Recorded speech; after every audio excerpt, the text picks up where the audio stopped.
So you're in the market for a table saw and you want to know which one to choose.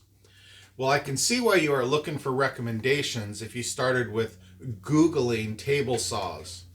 There are a lot of companies that make table saws nowadays that are trying to market for your dollar. Wow, so many names that I have not heard of. So now it's a matter of reading a myriad of top 10 lists and reviews. Confusing. If you watched my router recommendation video, you will see what my opinion is of the top 10 lists and how I navigate the unregulated rating system. Let me say a few things here.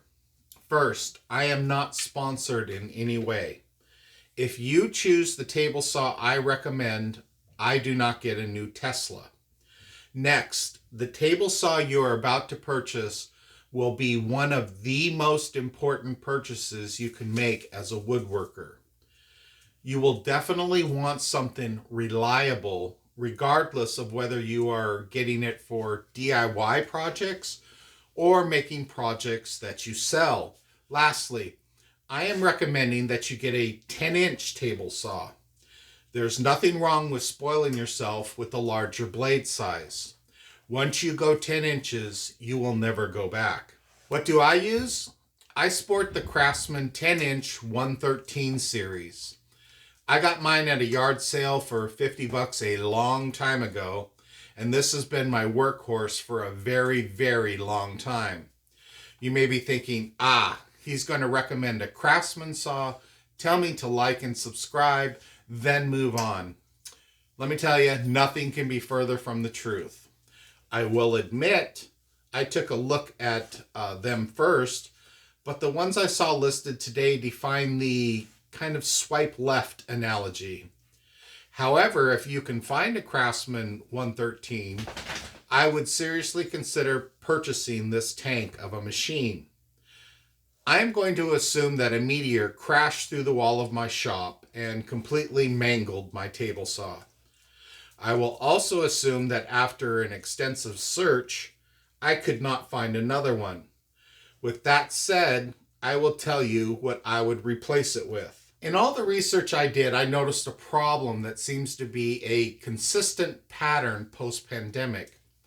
I saw that there are a lot of complaints on multiple table saws where the motor burns out far sooner than it should. Regardless of what saw I bought, I would add the extra warranty protection when offered and available. Most of these products only come with a 90-day warranty. Now for the meat and potatoes of why you are here. I read product details, looked at part list schematics, found the patterns in the one-star reviews, and I even looked up the company that owned the saws I was looking at.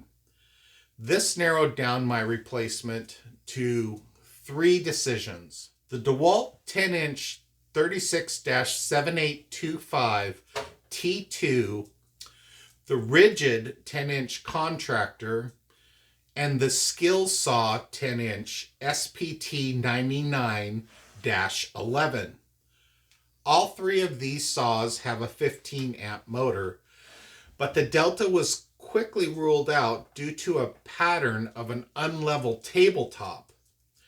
Then it was down to 2. I bounced back and forth, but the deciding factor was the Skill Saw worm drive system.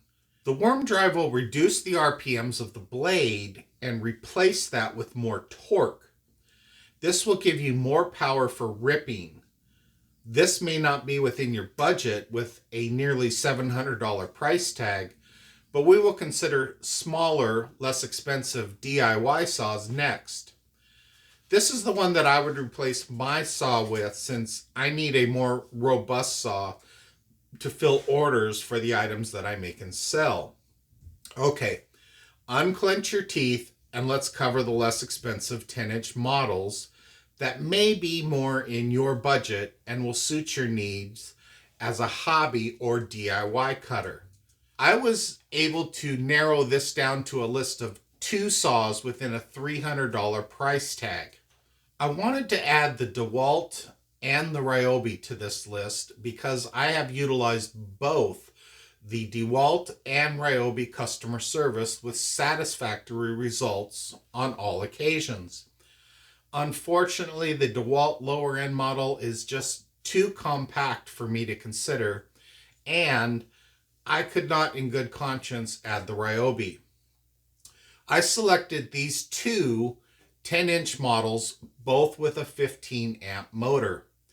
The Rigid R4518 and the Skill TS6307-00. In this scenario, either one would be a great option. Both of these saws have a $300 price tag. As of the time of this video, only the Skill was in stock on Amazon, and I could have it in about a week. So if I wanted a saw right now, I could drive up and get the Rigid, or wait a week and order one from Amazon. This is surprising to me as I have neither one of these brands in my shop for power tools. Well, there you have it. I must confess that this was quite a learning experience for me as well. I thought for sure if I couldn't find another Craftsman 113, I was going to go with the Delta. When I was thinking about making this video, I thought I would be recommending a different lower end model. Regardless of what saw you choose, keep your blades sharp. Nothing shortens the life of a motor more than a dull blade. I will put a link in the description for the table saws that I have recommended. I will also include links to the She Didn't Want It woodworking website and Facebook page if you want to check them out. Feel free to ask any questions in the comments section and I will get to them as soon as I can. If you found this video helpful, don't forget to like and subscribe. Hit the bell icon to be notified of new episodes as they become available. If you are just starting learning the woodworking hobby, check out my Woodworking for Beginners video series. Until next time, keep it safe.